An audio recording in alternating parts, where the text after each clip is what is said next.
Legal and Privacy Brief for August 25, 2026.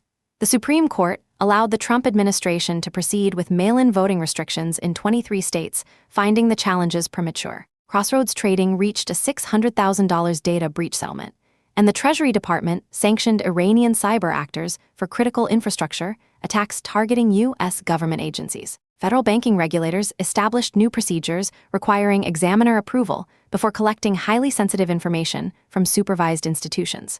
Here's the full breakdown of today's top legal and privacy stories.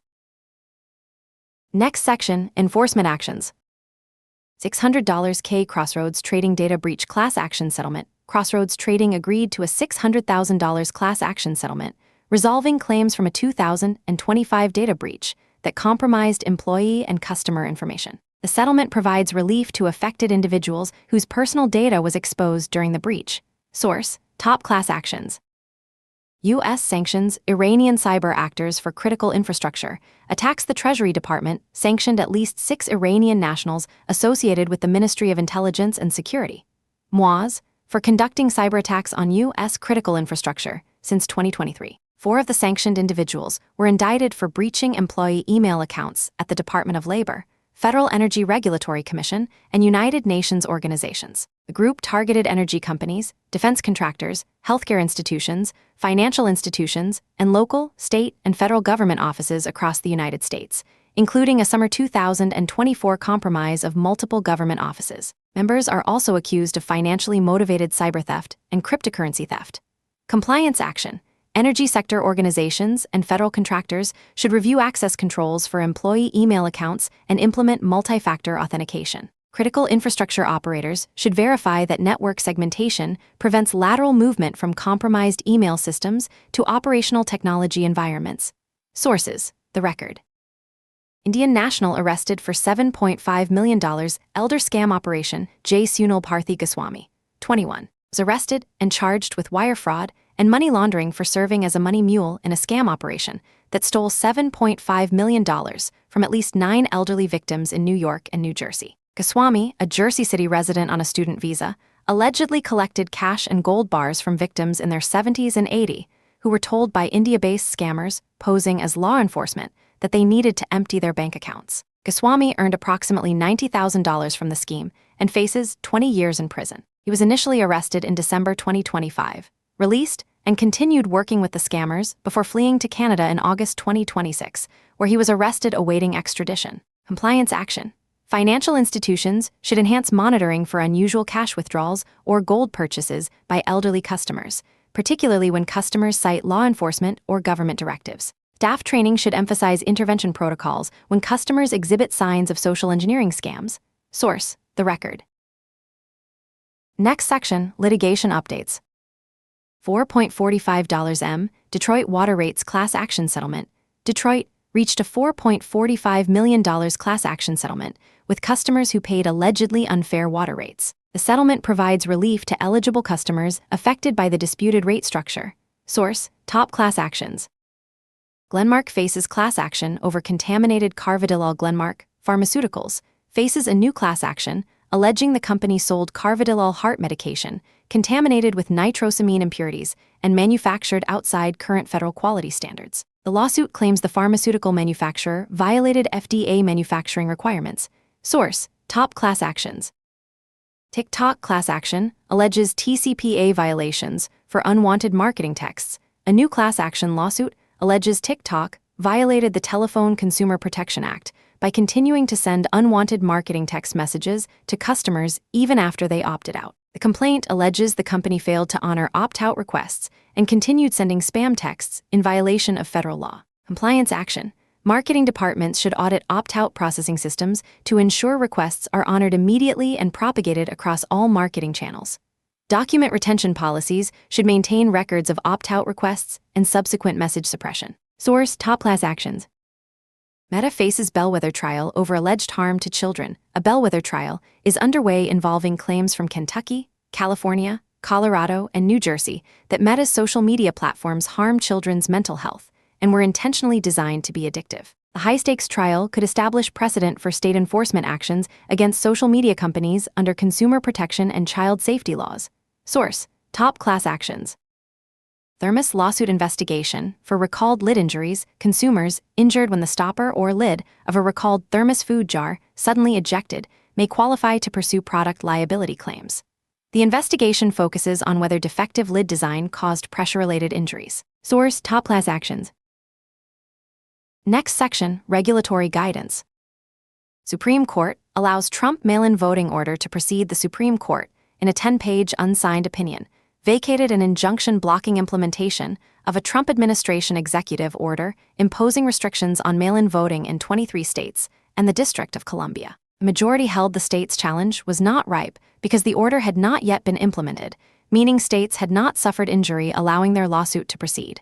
The order instructs the Department of Homeland Security to create lists of adult U.S. citizens and send them to states 60 days before federal elections, directs the Attorney General to prioritize investigation and prosecution of state and local officials who issue ballots to ineligible voters, and requires states to provide the U.S. Postal Service with voter lists, while prohibiting USPs from mailing ballots to voters not on enrolled voter lists. Justice Ketanji Brown Jackson dissented, accusing the majority of missing the government's objective to foment chaos ahead of the November elections. A separate injunction prohibiting USPs from implementing one provision nationwide remains in effect. Compliance action. State and local election officials should prepare legal compliance frameworks for potential DHS citizen list requirements and USPs voter roll sharing mandates. Jurisdictions should consult with counsel on state constitutional protections for voter eligibility determinations and election administration authority. Source: Scotto S. blog. USPS publishes finalized plan to restrict mail ballots. The U.S. Postal Service published regulations that would restrict mail voting by refusing to deliver mail ballots in states that do not share voter data with the federal agency. The Postal Service stated it would not implement the rule for the 2026 election unless the Supreme Court rules in the administration's favor on the pending challenge to Trump's mail-in voting executive order. Source: Scotto S. blog. Federal banking agencies announce coordinated approach to handling highly sensitive information.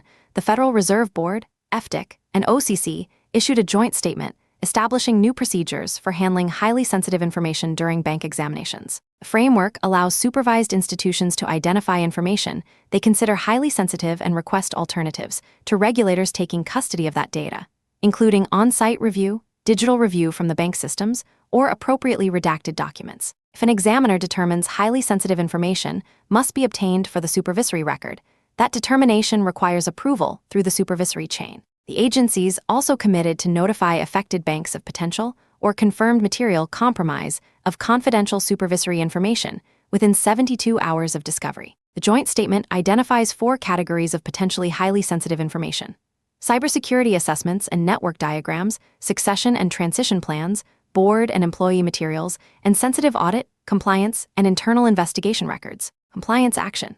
Supervised financial institutions should establish internal procedures for identifying highly sensitive information in response to examination requests and designating primary regulatory contacts for escalation. Institutions should document rationale for heightened protection requests and proposed alternatives such as on-site review or redacted summaries. Source: Debevoise Data Blog. FBI and NSA warn of attacks targeting operational technology.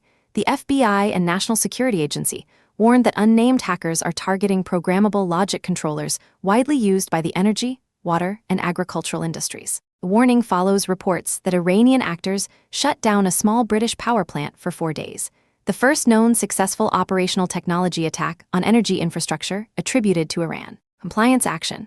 Energy, water, and agricultural operators using PLCs should verify that operational technology is segmented from IT networks, implement vendor security patches, and ensure PLCs are not directly accessible from the internet. Facilities should review access controls and authentication requirements for control systems. Sources: The Record. Next section: privacy developments. New Zealand to pursue social media ban for children under 16. New Zealand Prime Minister Christopher Luxon announced plans to introduce legislation barring children under 16 from social media platforms and imposing penalties of up to 10% of a platform's global revenue for violations. The bill would require high-risk platforms including Instagram, TikTok, Snapchat, and Facebook to take reasonable steps to verify users are over 16 using facial age estimation, digital ID services, formal ID, or existing account information. Platforms would be required to monitor risks they pose to children and report on mitigation efforts. The legislation would also create an online safety regulator within the Department of Internal Affairs to enforce compliance. The bill faces opposition, and its passage is uncertain. Source: The Record.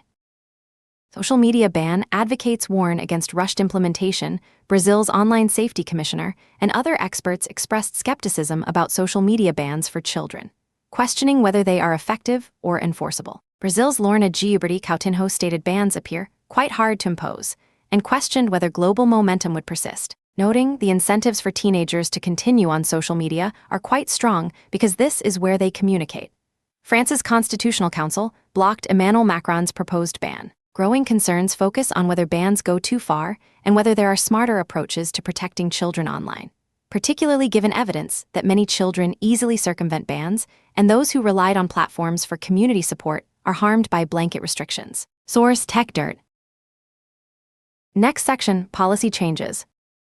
DOJ, the Department of Justice, maneuver on unconfirmed U.S. Attorneys near Supreme Court review. The Supreme Court may soon review a Department of Justice practice of installing acting U.S. attorneys without Senate approval by appointing someone as an interim U.S. attorney, then moving them into a different role while allowing them to continue performing U.S. attorney duties after the interim appointment ends. Two appeals court panels ruled last week that DOJ cannot sidestep confirmation by changing someone's title or handing them top prosecutor duties. The rulings affirmed that Sigil Chattah and John Sarcone Roman III were properly disqualified from serving as acting heads of U.S. attorney offices in Nevada and the Northern District of New York. The Justice Department plans to appeal to the Supreme Court. Source: Scadu S-Blog. OLC opinion on Posse Comitatus Act, criticized as dangerous. The Department of Justice Office of Legal Counsel issued an opinion stating military personnel can arrest individuals after they leave a national defense area. Legal scholars criticized the opinion for ignoring recent precedent on the Posse Comitatus Act, misinterpreting requirements for off-base arrests and acceptable military purposes. Analysis notably omits citations to recent case law and OLC's longstanding practice of applying 3 established tests to proposed military activity, instead relying on a 1978 memo predating modern precedent. Source: Lawfare. ICE awarded $20 million no-bid contract for electric shock gloves. Immigration and Customs Enforcement awarded a $20 million no-bid contract to outfit federal immigration officers with gloves capable of delivering electric shocks. Border Czar Tom Hamann defended the deployment as providing officers with an alternative to lethal force when individuals are not compliant. The manufacturer's owner's manual references agitated chaotic event ACE and includes references to excited delirium, a condition not recognized by the American Medical Association. Critics argue the equipment represents escalating violence in immigration enforcement as agencies have reduced training requirements while expanding arrest operations beyond traditional border patrol functions. Source: TechDirt.